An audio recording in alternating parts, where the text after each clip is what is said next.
საჩხერის და ძველი თბილისის რაიონული სამმართველოების თანამშრომლებმა ერთობლივი ძალისხმევით დედინაცვლის მკვლელობაში ეჭვმიტანილი მამუკა ტალახაძე დააკავეს. ტალახაძეს ბრალი ვალენტინა ტალახაძის მკვლელობაში ედება. შემთხვევა 6 ნოემბერს საჩხერის რაიონის სოფელ კორბოლში მოხდა. ეჭვმიტანილმა დედინაცვალს დანით 45 ჭრილობა მიაყენა. ფული გაიტაცა და მიმალვა სცადა.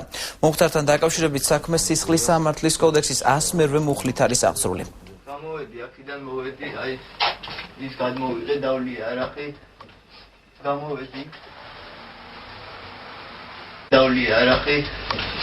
გამოვედი მივედი აი აქ ავიღე დანა და ჩავესაფრე. მაგ დროს გავიგე ფეხის ხმა, როდესაც გავყარები ეს დანა დავარტყი და არ აღმოჩნდა გერვას ტალახაძე, ეს იყო მისი მეუღლე ვარტო და მის შემდეგ კიდე და რამდენჯერ დავარტყი აღარ მახსოვს. მინდოდა ამის გაღება და გამოვედი.